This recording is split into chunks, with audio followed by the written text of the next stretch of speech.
जूनागढ़ नामक गांव में एक तालाब था। वो बहुत ही खास तालाब था क्योंकि उस तालाब से जलपरी निकलती थी और वो लोगों को अद्भुत और अनोखी शक्तियां देती थी।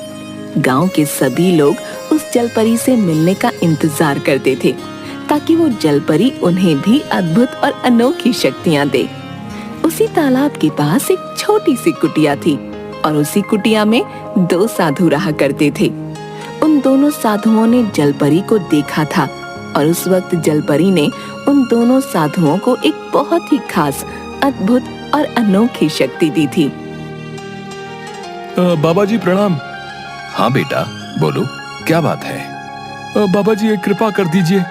हाँ बच्चे, बताओ क्या समस्या है तुम्हारी? बाबा, जैसे आप लोगों को जलपरी ने एक खास शक्ति दी है, वैसे ही शक्ति मुझे भी दिलवा दीजिए ना।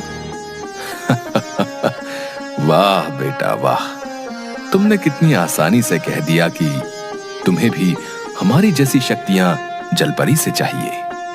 मगर तुम ये भूल रहे हो कि हमने कितनी कड़ी तपस्या की है, तब जाकर हमें ये शक्ति मिल पाई है। हाँ बाबा जी, मैं जानता हूँ, आप कहिए तो सही, मैं भी कड़ी से कड़ी तपस्या करूंगा, मगर बस एक बार मेरी ये इच्छा पूरी कर दीजिए। अच्छा ठीक है बेटा, हम इस पर विचार जरूर करेंगे। अभी तुम जाओ। जी बाबा प्रणाम। दरअसल उन दोनों की अद्भुत शक्ति ये थी कि वो तालाब के पानी के बीचों बीच चल सकते थे, वो भी बिना किसी सहारे के। और ये शक्ति उस तालाब में रह रही जलपरी ने उन्हें दी थी। कल गांव के सभी लोग हमारी अद्भुत शक्ति देखने आने वाले हैं। ये कौन सी नई बात है? हर कुछ दिनों पर तो वो ये देखने आते ही हैं। अच्छा तो है, कम से कम कुछ दान भी तो मिल जाता है। कल तैयार रहना, सभी शाम के वक्त तालाब के पास आने वाले हैं। हम उन्हें पानी पर चलकर दिखाएंगे। हाँ ठीक है। गांव के सभी लोग उस तालाब के पास भीड़ लगा देते हैं और दोनों साधु का इंतजार करने लगते हैं। वाह वाह, अब भैया बाबा जी अपनी अद्भुत शक्ति हमें दिखाएंगे भैया। अब पीछे खड़े हो जाओ, उन्हें जरा भी तकलीफ नहीं होनी चाहिए भैया। हाँ, और सभी चलो दान पेटी में थोड़े थोड़े पैसे रख देते हैं, तब तक वो लोग आते ही होंगे।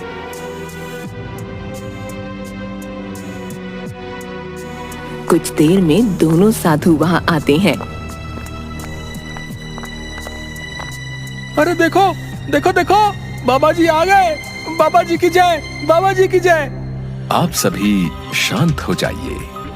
शांति रहेगी तभी हम अपनी अद्भुत शक्ति दिखा पाएंगे। हाँ हाँ बाबा जी, हम सभी शांत हैं। चुप जाओ सभी। दिखाइए बाबा जी, आप लोग अपनी अद्भुत शक्ति दिखाइए। दोनों साधु अपनी अपनी आंखें बंद करते हैं और मंत्र पढ़ना शुरू करते हैं। सभी लोग गौर से दोनों बाबाओं को देख रहे थे। कुछ मिनट तक मंत्र पढ़ने के बाद दोनों पानी पर उतरते हैं। हर हर महादेव। पहले एक साधु पानी पर चलता है, उसके बाद दूसरा। ये दृश्य देख सभी जोर जोर से तालियां बजाने लगते हैं। वाह, बाबा जी ने कमाल कर दिया भाई। देखा आप लोगों ने, ऐसी शक्ति तो दुनिया में किसी के पास नहीं होगी। आप दोनों के अलावा तो हमने कभी किसी को पानी पर चलते नहीं देखा। धन्य हो बाबा, आप लोग धन्य हो। लोग वहीं खड़े हो जाते हैं और दोनों साधुओं को बार बार पानी पर चलकर दिखाने को कहते हैं। बस बस, आज के लिए इतना ही। अगर आप सभी को हमारी ये शक्ति अच्छी लगी हो तो कृपया अपनी इच्छा से जितना बन पड़े उतना दान करके ही जाइएगा। सभी लोग पैसा उन दोनों साधुओं के नाम दान करके चले जाते हैं। वाह, आज तो सभी ने दिल खोलकर दान किया है। हाँ, बस आगे भी इसी तरह ये गांव वाले हमें दान करते रहें। दोनों साधुओं ने गांव वालों को बताया था कि जितना भी पैसा दान में मिलता है वो सब गरीबों में बांटा जाता है। जिस वजह से गांव वाले ज्यादा पैसे दान किया करते थे।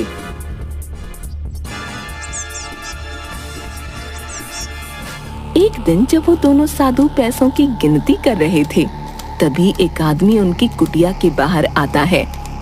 बाबा जी, क्या आप लोग अंदर हैं? अरे तुम बाहर जाओ और देखो कौन आया है। एक साधु कुटिया से बाहर आता है। बाबा जी, मेरी मदद कीजिए। कैसी मदद? बाबा जी, क्या मैं अंदर आ जाऊं? अंदर आकर सारी बातें बताता हूँ, नहीं तो कोई सुन लेगा। नहीं नहीं, अभी थोड़ी देर बाहर ही इंतजार करो। बाबा जी, आने दीजिए ना, तभी तो मैं आपको अपनी समस्या बता पाऊंगा। वो कुटिया के अंदर घुस जाता है। तब तक साधु ने सारे पैसे वहां से हटा दिए थे। अरे तुम कौन हो और अचानक अंदर घुस आए? बाबा जी, मुझे आप लोगों से एक बात करनी है, कृपया सुन लीजिए। ठीक है, बोलो, क्या बात है? बाबा जी, बुरा मत मानिएगा, मगर मैं आप लोगों की अद्भुत शक्ति से बहुत ही ज्यादा प्रभावित हुआ हूँ। अब बस मुझे भी आप जलपरी से मिलवा दीजिए। मैं भी उनसे एक अद्भुत शक्ति मांगना चाहता हूँ, ठीक वैसी ही जैसी आप लोगों के पास है। हमने पहले भी कहा है, ये कोई आम चीज नहीं जो बहुत आसानी से मिल जाए। इसके लिए कड़ी तपस्या की जरूरत पड़ती है। बाबा, आप लोग जैसा कहेंगे एकदम वैसा ही करूंगा, बस मेरी ये इच्छा पूरी कर दीजिए। अच्छा अच्छा, ठीक है, तुम जाओ, हम सोचकर बताएंगे। वो आदमी वहां से चला जाता है। इसी तरह उन दोनों साधुओं के पास बहुत सारे लोग आते और वो सभी जलपरी से मिलकर एक अद्भुत शक्ति पाना चाहते थे। अरे ये गांव वाले तो मानने को तैयार नहीं हो रहे। हर रोज कोई ना कोई आ ही जाता है और जलपरी से मिलवाने के लिए कहता है। आखिर कब तक ऐसा चलेगा? अब तो मुझे लगता है इन सभी को जलपरी से मिलवाना ही पड़ेगा। क्या सच में? तुम्हें पता है तुम क्या बोले जा रहे हो? हाँ बिल्कुल, जब सभी मान नहीं रहे तो यही करना पड़ेगा। एक जगत नाम का आदमी दोनों साधुओं के पास आता है और जलपरी से मिलकर अद्भुत शक्ति पाने की बात कहता है। अच्छा अच्छा, ठीक है, तुम्हें जलपरी से मिलना है ना?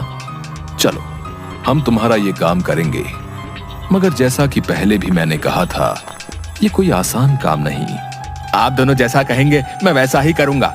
हाँ ठीक है, एक काम करो, इसमें जो भी सामान लिखा है उसे खरीद कर ले आओ। इन सभी सामान का क्या होगा बाबा जी? अरे इसी सामान के द्वारा तो हम जलपरी को बुलाएंगे। जी ठीक है, मैं अभी ये सामान लेकर आता हूँ।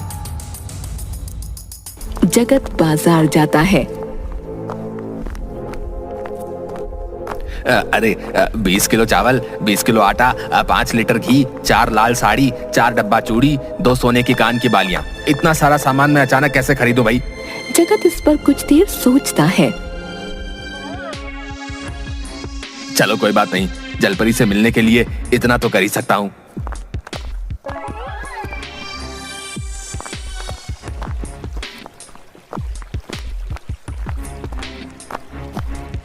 ये लीजिए, मैं सभी सामान लेकर आ गया। वाह, ये तो बहुत अच्छी बात है। अब ये लो, इसमें जो भी लिखा है वो भी लेकर आओ। अरे बाबा जी, अभी तो मैं इतना सामान लेकर आया हूँ और आप कह रहे हैं और सामान लेकर आना है। बेटा, हवन का सामान तो तुम लेकर ही नहीं आए। ये तो सारा सामान जलपरी के नाम चढ़ेगा, बाकी हवन के लिए भी तो सामान चाहिए। वापस जगत बाजार आता है और हवन का सामान खरीद कर ले जाता है। बाबा, अब मेरे पास बिल्कुल भी पैसे नहीं बचे हैं। आपने जो भी कहा वो मैं सब लेकर आ गया हूँ। हाँ बेटा, अब कुछ भी नहीं चाहिए। हम आज से ही हवन शुरू करते हैं। दोनों साधु सारा सामान एक साथ रख देते हैं और हवन शुरू करते हैं।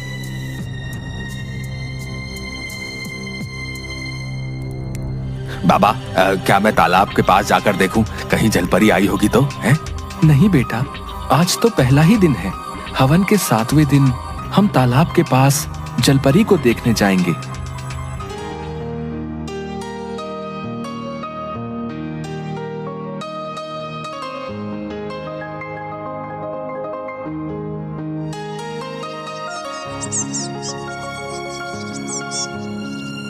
सातवें दिन वो आदमी दोनों साधुओं के पास आता है।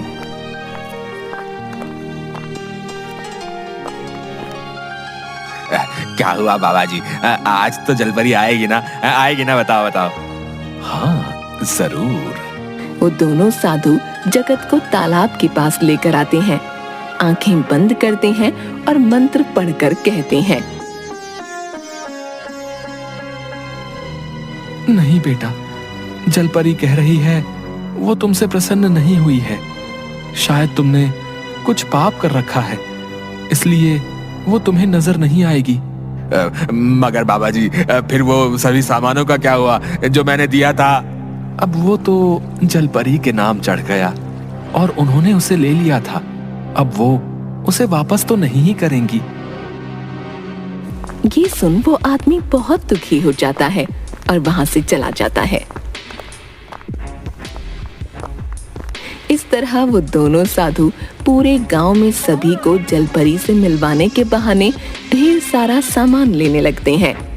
गांव वाले उनकी बातों में आने लगते हैं और बार बार हवन करवाने लगते हैं, ये सोचकर कि एक ना एक दिन तो जलपरी उनसे खुश होगी। साथ ही साथ वो दोनों तालाब के पानी पर चलकर अपनी अद्भुत शक्ति दिखाकर भी गांव वालों से दान के बहाने पैसे कमाने लगते हैं।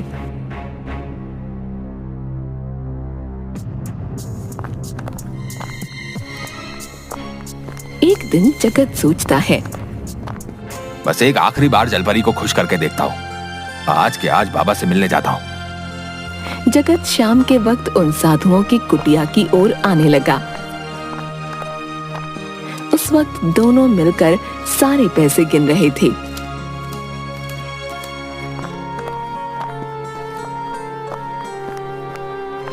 गांव वाले सच में कितने मूर्ख हैं। मतलब कितनी आसानी से हमारी बातों में आ रहे हैं। इन्हें लग रहा है सच में जलपरी आएगी। वही तो, इन्हें मूर्ख बनाना बहुत ही आसान है। जब कोई जलपरी है ही नहीं तो जलपरी आएगी कहां से? बस मैं तो चाहता हूं ये सभी ऐसे ही मूर्ख बनते रहें और हम मालामाल बनते रहें। ये सब जगत सुन लेता है। क्या इसका मतलब ये दोनों आज तक हमें मूर्ख बना रहे थे? अगर कोई जलपरी है ही नहीं तो इसका मतलब हुआ कि इनके पास कोई अद्भुत शक्ति होगी नहीं, क्योंकि इन लोगों ने तो यही कहा है कि जलपरी ने इन्हें पानी पर चलने की अद्भुत शक्ति दी है। सच जान जगत को बहुत गुस्सा आता है और उनकी सच्चाई सभी गांव वालों के सामने लाने की बात वो सोचता है।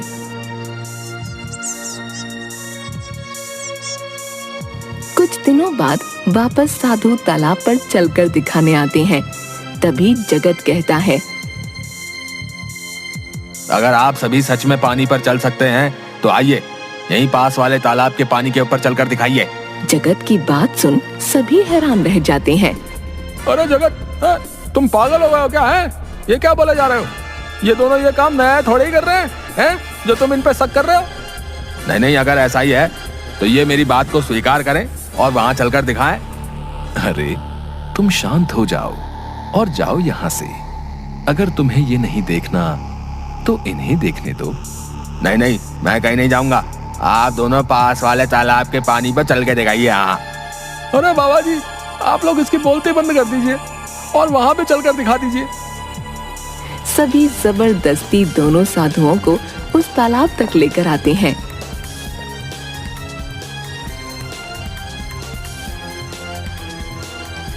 जैसे ही दोनों उस तालाब के पानी में जाते हैं, एक कदम भी पानी पर नहीं रख पाते और पानी में गिर जाते हैं। ये देख सभी हैरान रह जाते हैं। अरे हम वापस करते हैं, इस बार गलती हो गई।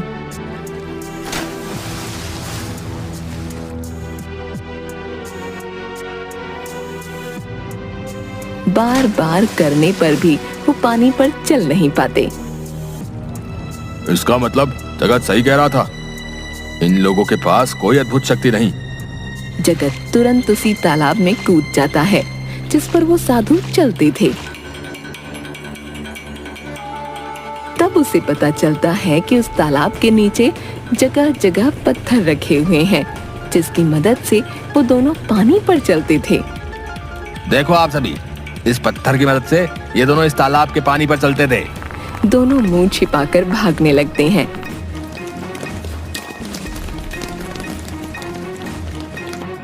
तभी गांव वाले उन्हें पकड़ लेते हैं। जगत ने जो भी सुना था वो सब कुछ जगत गांव वालों को बताता है।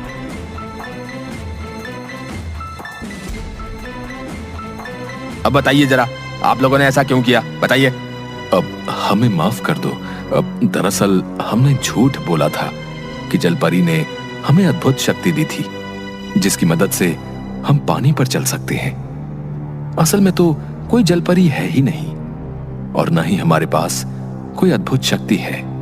तालाब में किस जगह पर कहां-कहां पत्थर रखे हुए हैं हमें पता था, इसलिए हम आसानी से उन पत्थरों पर चल लेते थे, जिससे लगता था कि हम पानी पर चल रहे हैं और आप सभी को मूर्ख बना रहे थे।